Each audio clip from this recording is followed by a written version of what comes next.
Sir आगे बढ़ेंगे, कुछ बात करेंगे अहम मुलाकात को लेकर। तो 24 नवंबर आने वाला है। हर किसी की तवक्कुआत हैं और तमाम लोग यही कहते हैं कि ये फाइनल कॉल होगी। पाकिस्तान तहरीक इंसाफ की जानिब से बार-बार ऐलान किया गया है। तो अहम मुलाकात हुई है बैरिस्टर गौहर और सीएम केपी की जानिब से इमरान खान साहब से अडयाला में। तो इस मुतालिक आप क्या कहेंगे? अंदर की बात क्या है? देखिए, ये कोई लोग तो ये कह रहे हैं कि जी वो बड़ा अहम पैगाम लेकर जेल जाती हैं और इमरान खान ने मुज़ाकरात के एजेंडे पे कुछ नकात पर एतराज़ कर दिया, कुछ नकात की इजाज़त दे दी। ये सब झूठ है। वो दोनों जाते हैं, सर कॉल ख़त्म कर दें, सर्दी बड़ी है, लोगों को धरना दिया नहीं जा सकता, कुट बहुत पड़नी है। हुकूमत ने कुटने का पूरा प्रोग्राम बना लिया है, पार्टी सारी फड़ी जाएगी, हुकूमत भी खतरे में होगी। ये जो आपको मिली हैं जो मराहत, ये भी खत्म हो जाएंगी, वापस बत्ती बंद हो जाएगी, वापस रोटी मुलाकातें बंद हो जाएंगी, सख्तियां फिर शुरू हो जाएंगी। सर ना करें, सर कॉल ऑफ करने दें, सर मुजाकरात का बहाना करके ना 24 नवंबर की कॉल को मुलतवी करते हैं कि अभी मुज़ाकरात जारी हैं, तो कॉल को मुलतवी करते हैं। खान को यही कहा जा रहा है कि कॉल मुलतवी करने का हमें कोई इजाज़त दो। ये कोई उसको कहानी ये नहीं सुनाने जाते कि फ़ौज आपको रिहा करने के लिए तैयार है, फ़ौज ने कहा हम आपसे बात करते हैं। या तो ये नूरा कुश्ती खेलते हैं, उसके साथ अंदर जाके उसको कोई गलत से मंज़रनामा पेश करते हैं कि किसी तरह खान 24 नवंबर की कॉल जो है वो मुलतवी करने पे मान जाए, उसको रोज़ मनाने की कोशिश करते हैं ये गंडापुर और बैरिस्टर गौहर क्योंकि दोनों की जान अज़ाब में आई हुई है। सीएम केपी ने सारे इंतज़ाम करने हैं, बैरिस्टर गौहर चेयरमैन है, उसको पता है कटहरे में मैंने खड़े होना है। लिहाज़ा ये तो जाते हैं मिन्नत करने के जी कॉल ख़त्म कर दें, बड़ा मसला है। हम ड्रामा करते हैं कि जी मुज़ाकरात हो रहे हैं तो कॉल अब देखिए अगर ये आप 24 नवंबर को कॉल मुलतवी करते हैं तो दिसंबर, जनवरी, फरवरी तो इस्लामाबाद का मौसम ऐसा नहीं है कि वहाँ धरना दिया जा सके। अभी 24 नवंबर को ही वहाँ बहुत सर्दी होगी कि रात को लोग खुलेआम में नहीं बैठ सकते। दिसंबर, जनवरी, फरवरी में तो बिल्कुल धरने का कोई मौसम नहीं होगा।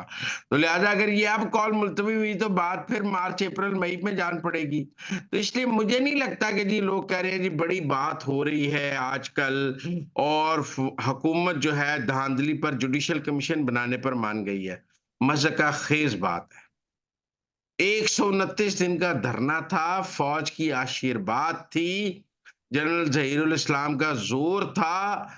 कौमी असेंबली के दरवाज़े बंद थे, सुप्रीम कोर्ट के जजेस पिछले गेट से आ रहे थे, डी चौक पे बैठे हुए थे ताहिरुल कादरी भी, तब जुडिशल कमीशन 129 दिन बाद बना था।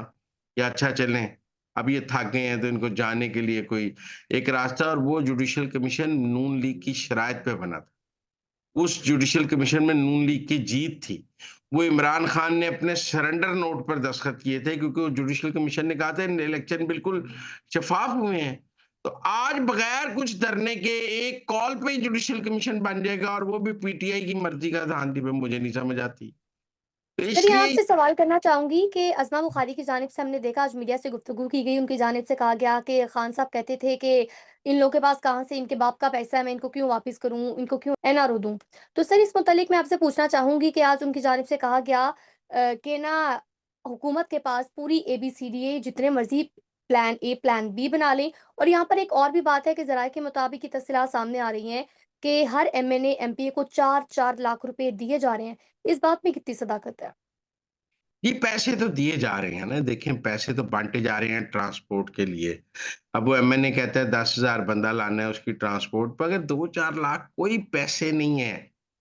जिनके एवज में 10,000 बंदा लाने का कोई एमएनए पंजाब से रिस्क ले सके। नहीं तो ज़मानतां ते लग जाने ने। इससे ज़्यादा के तो घर टूट जाने हैं, पुलिस रेड हो जानी है, लोगों ने गिरफ्तार हो जाना है। तो इसलिए मुझे नहीं लगता कि ये कोई भी इसमें कोई इन पैसे बाँटने से, कुछ होने से कुछ पंजाब से कोई लोग आएँगे। हाँ, केपी में पैसे बाँटे जा रहे हैं। केपी के में जो एमएनए, एमपीज़ हैं, वो तो उन पैसों से ट्रांसपोर्ट ले रहे हैं और वो लोगों को लाने की कोशिश करेंगे। इसमें पंजाब में मुझे डिलीवरी नहीं नज़र आ रही। केपी में अटक के पुल पे बहुत लड़ाई नज़र आ रही है मुझे और अटक के पुल पे इस बार शदीद लड़ाई नज़र आ रही है। तो नाज़रीन, ये थी आज के अंदर की बात। आपसे मुलाकात होगी अगले प्रोग्राम में। हमें दीजिए इजाज़त। अल्लाह ने के बाद।